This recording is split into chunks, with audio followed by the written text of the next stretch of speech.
ሰላም ጤና ይስጥልን እንዴት ናችሁ? አብዲ ቤት ነኝ። ዛሬ ልነግራችሁ የመጣሁኝ በሀገራችን በኢትዮጵያ ውስጥ ለመጀመሪያ ጊዜ እነዚህ የገቡ ዝርያዎችን ልነግራችሁ መጥቻለሁ። የት እንደሚገኙ፣ ከየት እንደመጡ፣ ለምንስ እንደሚጠቅሙ እነግራችኋለሁ። እነዚህ የምትመለከቱ ጥጃዎች 3 ወር ያልሞሉ ናቸው። በተለይ ይሄ ነጩ ትልቁ 3 ወርን ያልሞላ ነው። ወደ ሀገራችን የመጡት በቅርብ ጊዜ ነው። በማዳቀል በሀገራችን አንድ ተቋም እያስፋፋ ይገኛል። ከሌሎች የአፍሪካ ሀገራት ከምን እኛ ኢትዮጵያ ናት አቺቭ ያደረገችው ወይንም ይሄ ተቋም ነው አቺቭ ያደረገው ማለት ነው። ስለዚህ የሚሰሩት ጥናትና ምርምር የሚሰሩት ይሰራሉ። ፐብሊሽ መድረግ ካለበት ፐብሊሽ ይደረጋል። ከዚህ በኋላ ምንድነው ለተቋማቶች ለዩኒቨርሲቲዎች ለምን ይሄ ስራ ይሰጣል ማለት ነው። ግን እንደ ጅማሮ ያው ይሄ ተቋም አሳክቷል ማለት ነው። ስለዚህ እነዚህ ጥጆች እንግዲህ ሁለት አይነት ዝርያ ናቸው። ነጫጮቹ በርሃማን ከትል ይባላሉ። እነዚህ ነጫጮቹ የተዳቀሉት ከቦረና ከብቶች ነው ይሄ ተቋም ያዳቀለው። ስለዚህ በርሃማን ከትል በዋናነት የሚጠቅሙት ነጫጮቹ ለስጋ ነው የሚጠቅሙት። የስጋ ከብቶች ናቸው። ዋና መነሻቸው ህንድ ነው በ1985። አሜሪካ ግን በተደጋጋሚ ከዩናይትድ ኪንግደም ከህንድ ከብራዚል ከተለያየ አገር ክሮስ ብሪድ እያደረገች እያዳቀለች በሀገሯ ላይ በከፍተኛ ሁኔታ እየተጠቀሙ ይገኛሉ። ስለዚህ ይህ ተቋም የሚገኘው በእንስሳት ልማት ኢንስቲትዩት የሆለታ እንስሳት ልማት ማዕከል ነው። ሆለታ ሪሰርች ሳይሆን ይሄኛው የልማት ማዕከል ነው። ብቻውን እየሰራ የሚገኝ ነው። ስለዚህ እነዚህ ጥጆች በዚህ ሰዓት የሚገኙት በዚህ ተቋም መሃል ይገኛሉ። ዝርያቸው ከፍተኛ ሙቀትን የመቋቋም ኃይል አላቸው። ስለዚህ የሚዳቀሉት ከነዚህ ነው። እነዚህ የተመለከታችሁ የምትገኙ ከቦረናዎች ነው የሚዳቀሉት። እነዚህ ቦረናዎች ተመርጠው እዚህ ተቋም ላይ የገቡ ናቸው። በቀጥታ ይዳቀላሉ። ከዚህ የተዳቀሉ ለምሳሌ ሆሊስቲንና ቦረናን ካዳቀል እነዚህ ጥጆችን እናገኛለን። እነዚህ ጥቋቁር ጥጆች በጣም ብዙ ፍሩሽካ ሳይበዛ ወይም ደግሞ ኮንሰንትሬት ፊድ ሳይበዛ በሳር ብቻ ማኖር ይቻላል። ምንድነው ያሉኝ እዛ ፋርም ላይ ስጠይቃቸው መኖን በቀን 1 ኪሎ ሰተን አይተን በጣም እየወፈሩብን ተቸገርን አሉ።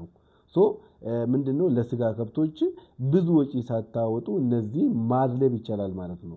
ለምሳሌ ይሁን አዲሱ ተቋም ነው፣ ከብት አልገባበትም፣ የነሱ ተቋም ነው፣ የእንስሳት ልማት ኢንስቲትዩት ተቋም ነው።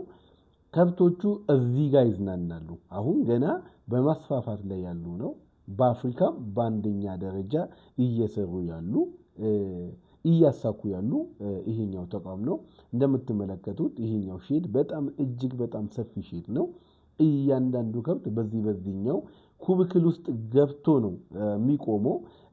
ኤቨን መሬቱ ራሱ የተሰራው እግራቸው ቆንጥቶ መያዝ እንዲችል ተደርጎ ነው የተሰራው። ስለዚህ ምን ለማለት ነው የፈለኩኝ እነዚህ አሁን ቅድም ያሳየኋቸው ጥጃዎች ፓራሳይትን የመቋቋም መሽገር ሰውነታቸውን መያዝ አይችልም። ለምን? ሰውነታቸው በጣም ስለሚያሟልጭ መሽገር እንደውም የተለያዩ ፓራሳይቶች የውስጥ እና የውጭ ጥገኞች እነዚህ ከብትን በደንብ እንደሌሎቹ ማጥቃት አይችሉም። እነዚህ አሁን ያሳየኋቸው ጥጃዎች በጣም ካደጉ ትልቁ እስከ 1000 ኪሎ መሄድበት አጋጣሚ አለ። በብዛት ጥናት የሚለው 885 ኪሎ መሄድ ይችላሉ በቅርብ ጊዜ። ሴቶቻቸው ደግሞ እስከ 650 ኪሎ ሊመዝኑ ይችላሉ።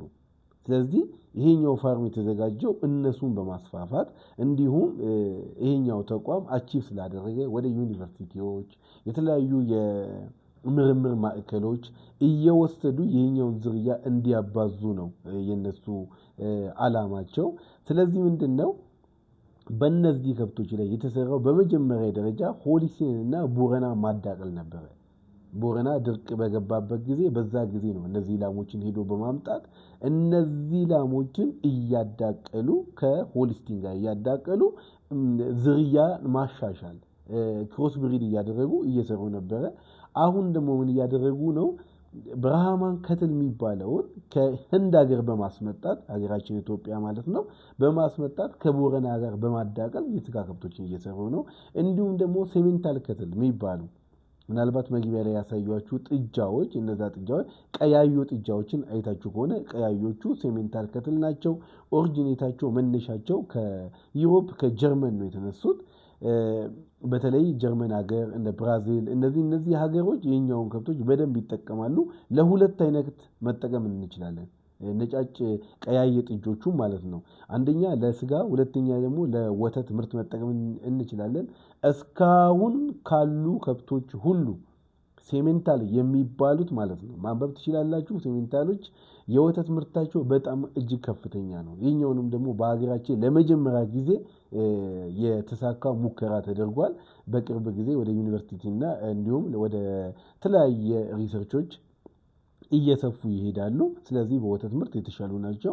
ከአፍሪካ ሴሜንታልን እነዚህ ቀያይ ጥጆችም ማለት ነው ከአፍሪካ ያሳኩት ናሚቢያ እና ሳውት አፍሪካ ብቻ ነው።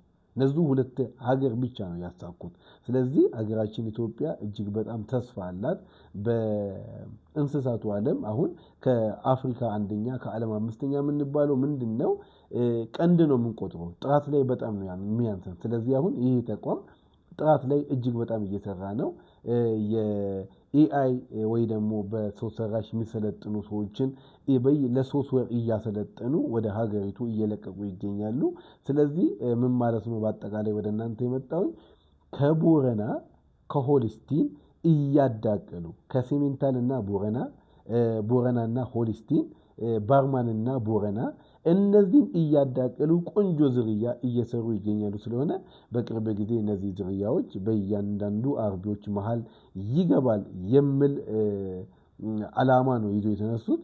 ስለዚህ አገራችን ኢትዮጵያ ተስፋ አላት። ስለሆነ ወደፊት የኛውን ስራ በሰፊ ይሰራል። እስካሁን ከእናንተ ጋር የቆየሁኝ አብዲ ቤት ነኝ። የኛውን ቻናል ሰብስክራይብ አድርጉልኝ። መልካም ቀን